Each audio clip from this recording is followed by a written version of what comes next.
क्या आप जानते हैं कि भारत में एक ऐसा मंदिर है जहां श्री कृष्ण की मूर्ति भूख से दुबली हो जाती है? कहानी इस रहस्यमयी मंदिर की है जो केरल के एक कोने में स्थित है। यहाँ हर साल हजारों श्रद्धालु आते हैं, लेकिन बहुत कम लोग इस मंदिर की सच्चाई जानते हैं। आज हम इस अद्भुत मंदिर और उसकी अनोखी परंपराओं के बारे में जानेंगे। यहाँ के भक्तों की आस्था और विश्वास इस मंदिर को एक विशेष स्थान देते हैं। इस मंदिर का नाम है पूर्वा कुंभलंगी कृष्ण मंदिर। यह मंदिर त्रिशूर जिले के कुंभलंगी में स्थित है। यहाँ की सबसे अचरज की बात यह है कि श्री कृष्ण की मूर्ति खुद को भूखा महसूस करती है। मंदिर में हर रोज भोग का कुछ न कुछ चढ़ाया जाता है। यहाँ का अनोखा नियम है कि जब भोग का प्रसाद कम हो जाता है, तब मूर्ति के शरीर पर प्रभाव दिखने लगता है। यहाँ विराजमान कृष्ण की मूर्ति भूख से व्याकुल रहती है और कहा जाता है कि अगर प्रसाद का भोग नहीं लगाया जाए तो मूर्ति दुबली पड़ने लगती है। कृष्ण की भक्ति में डूबे रहने वालों ने अगर केरल के इस मंदिर में दर्शन के लिए नहीं गए हैं, तो यहाँ के रहस्यों का अनुभव नहीं कर पाएंगे। ये मंदिर 1500 साल पुराना है। इस मंदिर में पुजारी दिन भर में 10 बार प्रसाद का भोग लगाते हैं और यह प्रसाद धीरे धीरे गायब होने लगता है। दिलचस्प बात यह भी है कि मंदिर पूरे 23 घंटे 58 मिनट 365 दिन खुला रहता है। मंदिर केवल 2 मिनट के लिए बंद होता है। 11:58 पर बंद करते हैं और उसे ठीक 2 मिनट बाद 12 बजे खोल दिया जाता है। पुजारी को ताले की चाबी दी जाती है और साथ ही कुल्हाड़ी भी उनके पास रहता है, ताकि ताला खुलने में अगर समय लगे तो पुजारी कुल्हाड़ी से ताला तोड़ दें। किसी भी हालत में भगवान को भोग लगने में देरी नहीं होनी चाहिए। बताना चाहूंगा कि यह एक प्रतीकात्मक दृष्टिकोण है। भक्तों का मानना है कि अगर वे अपनी आस्था और प्रेम से श्री कृष्ण को प्रसाद नहीं चढ़ाते, तो मूर्ति कमजोर हो जाती है। इस परंपरा का इतिहास बहुत पुराना है। कहे जाने के अनुसार एक बार एक भक्त ने श्री कृष्ण को बिना भोग चढ़ाए पूजन किया था।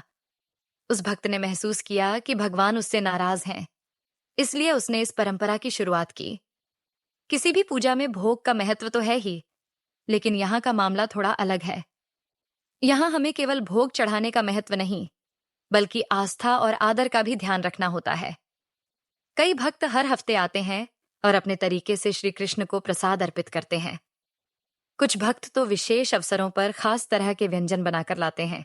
आपको जानकर अच्छा लगेगा कि इस मंदिर में एक विशेष दिन है, नवरात्रि। इस दौरान भक्त मुख्य रूप से ताजे फल और मिठाइयां लाते हैं। इस अनोखी परंपरा के पीछे एक और दिलचस्प बात है। हर बार जब मूर्ति जल्दी से दुबलाई जाती है, तो भक्तों में हलचल होती है। वे भगवान से प्रार्थना करते हैं कि वह फिर से शक्ति प्राप्त करें। आस्था की इस भावना ने इस मंदिर को एक अनोखा स्थान बना दिया है। मंदिर में हर दिन श्रद्धालुओं की लंबी कतारें लगती हैं। यहाँ की शांत एटमॉस्फेयर और भक्तों की भक्ति सबको आकर्षित करती है। यदि आप कभी केरल जाएं, तो इस मंदिर की यात्रा अनिवार्य है। यहाँ आने से केवल धार्मिक अनुभव ही नहीं होता, बल्कि आस्था का एक अनोखा अनुभव भी मिलता है। यहाँ आने वाले भक्तों की कहानियां सुनकर आपको इस स्थान का महत्व समझ में आएगा। कुछ भक्तों का कहना है कि यहाँ आने के बाद उन्होंने अपनी समस्याओं का हल पाया है। यहाँ की मूर्ति के प्रति भक्तों का विश्वास हर किसी को हैरान कर देता है। इस कहानी में यह भी जानेंगे कि भगवान श्री कृष्ण को क्यों लगाया जाता है 56 भोग। जानिए इस परंपरा के पीछे का रहस्य और कैसे भगवान श्री कृष्ण ने तोड़े इंद्र का घमंड। सृष्टि के कल्याण और मानव जाति के हित के लिए भगवान श्री कृष्ण ने समय समय पर अनेकों लीलाएं रची। गोकुल की गलियों में माखन चुराकर खाना हो या यशोदा मैया को अपने मुख में ब्रह्मांड दिखाना हो, ये सभी श्री कृष्ण की लीलाएं ही थीं। श्री कृष्ण की रची हुई लीला के कारण ही गोकुल की गोपियां और राधा रानी मिलकर श्री कृष्ण को प्रेम से माखन और मिश्री खिलाया करती थीं। आज भी श्री कृष्ण के जन्मोत्सव या अन्य श्री कृष्ण की भक्ति के दिनों में भगवान कृष्ण को माखन और मिश्री के साथ साथ 56 भोग भी लगाया जाता है।